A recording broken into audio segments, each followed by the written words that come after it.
नोरमा group, जो सोचता है वो करता है। आपके अपने सपनों का आशियाना। कल महागठबंधन की एक बड़ी बैठक बुलाई गई, लेकिन उसमें कुछ नहीं निकला। और आज तेजस्वी यादव फिर से एकाएक आरजेडी कार्यालय आते हैं और एक बड़ी मीटिंग करने लगते हैं। क्या लग रहा है? बैठकें तो इंडी गठबंधन का लगातार हो रहा है। तेजस्वी यादव बड़े ही आशा लेकर करके दिल्ली गए थे और दिल्ली से बैरंग वापस आ गए। इनको था कि हम जा रहे हैं, वहाँ हमको नेता के तौर पे जो है से लोग स्वीकार करेंगे, लेकिन किसी ने जो है से इनके नेतृत्व का स्वीकारा नहीं, उस पर मोहर नहीं लगाया। पटना आकर कर करके एक बैठक करते हैं। बैठक में कोऑर्डिनेशन कमेटी बनती है, उसके चेयरमैन बनते हैं, लेकिन उसके बाद तय होता है कि अब सारे कार्यक्रम जो है से इसी कोऑर्डिनेशन कमेटी के तहत होगा। और खड़गे आते हैं, कांग्रेस के राष्ट्रीय अध्यक्ष।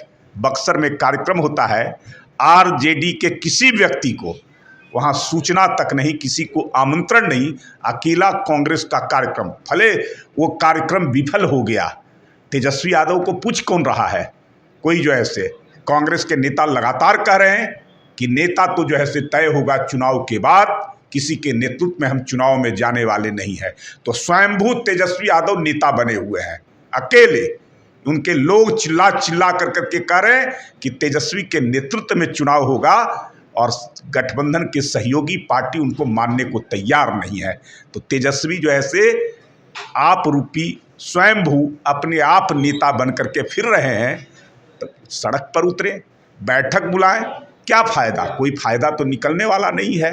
लेकिन एक तरफ कांग्रेस और महागठबंधन साथ में मीटिंग करती है, और आज तेजस्वी यादव एकाएक अपने दल के साथ में कार्यालय में क्यों करना? भाई, मीटिंग का कोई नतीजा नहीं निकल रहा है। तेजस्वी को आशा थी कि मीटिंग करेंगे महागठबंधन की और महागठबंधन के लोग हमको नेता मानेंगे, लेकिन महागठबंधन को पता है कि इनके नेतृत्व में अगर चुनाव में जाएंगे तो जो पहले पराजय हुई है, चाहे 2020 का विधानसभा चुनाव हो, लोकसभा का चुनाव हो, 2024 का उपचुनाव हो, हर चुनाव में उनको मुंह की खानी पड़ी है। तो तेजस्वी के नेतृत्व में आगे भी यही होना है, इसलिए कोई मानने को तैयार नहीं है। और तेजस्वी भी खुद मान नहीं रहे, अपने आप को नेता के रूप में प्रस्तुत करें। अब एकला चलो का जो है से वो अपनी पार्टी का कार्यक्रम करने के लिए कार्यालय आते हैं। कार्यालय में रणनीति बनाते होंगे कि अब जो है से राजद के लोगों पर ही भरोसा है, अब चलिए जो है से हमारे साथ उतरिए सड़क पर, यही तो कहेंगे। तो आज तो सड़क पे भी उतर रहे हैं तेजस्वी यादव। जिस तरह से जम्मू कश्मीर में आतंकी हमला हुआ, उसको लेकर के तेजस्वी यादव कहिए या महागठबंधन के लोग, सभी दल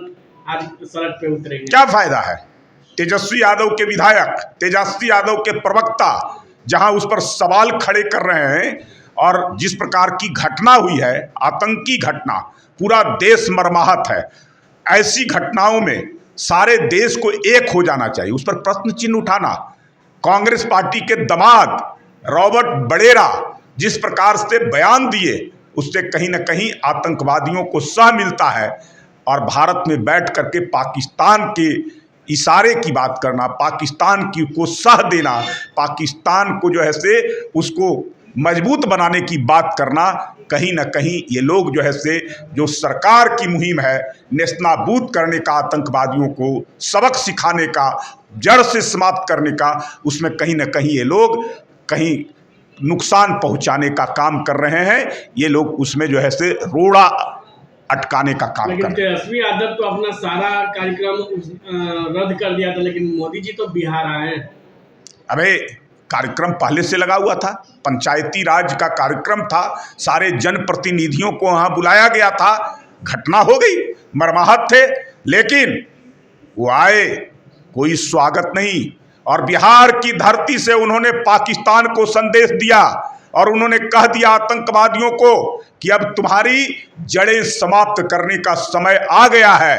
बिहार की धरती से बोल रहा हूं, अब जो है से बर्दाश्त से बात काफी हो गया, अब जो है से सहना मुश्किल है।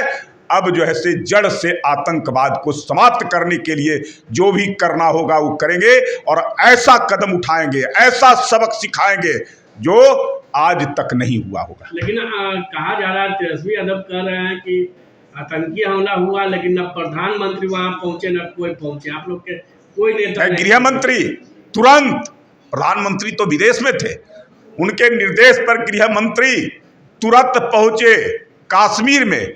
शर्म नहीं लगता है बोलते हुए जो है ये लोग जो है एक तरफ आतंकवादियों को साथ देने वाली बात करते हैं, और जहां सरकार पूरी तरह से मजबूती के साथ आतंकवादियों से निपटने और उसको समाप्त करने के लिए कृत संकल्प होकर करके देश की 140 करोड़ की जनता की भावना को लेकर करके वहां जाकर के काम कर रहे हैं। आपके सपनों को हमने सजाया है, ई होम्स पैनोरमा को हमने बनाया है। ई होम्स मेरा एक सपना था जिस पे मैं पिछले 4 साल से काम कर रहा था। हमने जो बनाया है वो सबने है माना। ई होम्स पैनोरमा में हो आपका भी आशियाना।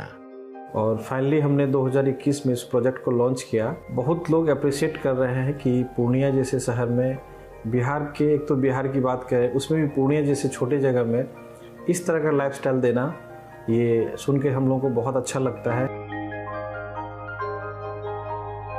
ई होम्स में हमने कुछ और भी किया है, जैसे हम जिस जगह में रह रहे हैं हमारे फैमिली सिक्योर हो, उनको सिक्योरिटी का ध्यान में रखा है। आपकी सुविधा और सुरक्षा आपके लिए खास है, ये आपका विश्वास है। इसमें आर्टिफिशियल इंटेलिजेंस का 7 लेयर सिक्योरिटी का हमने इस्तेमाल किया है। लस ग्रीन कैंपस को बनाया है। यदि हमारा बाउंड्री वाल है तो वो वर्टिकल गार्डन है। ये जितनी भी फैसिलिटी होता है एक इंटरनेशनल टाउनशिप में ई होम्स है, ये हम लोग विश्वास नहीं कर पा रहे हैं। जो भी हमारे मित्र दोस्त या जो भी हमारे बाहर के बाहर आते हैं तो हम लोगों को बहुत अच्छा सुनने को मिलता है और बहुत अच्छा क्रेडिट मिल रहा है। वो सारा हमने सिर्फ एक बिल्डिंग नहीं बनाया, हमने एक बहुत अच्छा लाइफस्टाइल दिया ई होम्स में, और मेरा एक सपना था जिसको मैं आज फुलफिल होते हुए देख पा रहा हूँ। ये आपका आवास है। ई होम्स पैनोरमा में अब आपका निवास है। E Homes Panorama, luxurious lifestyle redefined. Panorama Group, जो सोचता है वो करता है। अगर ये वीडियो पसंद आई और वह बिहार के राजनीति और बिहारियत से सरोकार रखेनी तो सब्सक्राइब बटन दबा के चैनल के सब्सक्राइब कर ली। ओजे एगो घंटी बा, ओकरा बटन दबा देला से कुल सटीक और मारक खबर रुआ मुफ्त में मिल जाई। अगर रुआ पत्रकारिता के हमनी के नया प्रयोग में सहयोग कर चाहतानी तो ज्वाइन बटन दबा दी।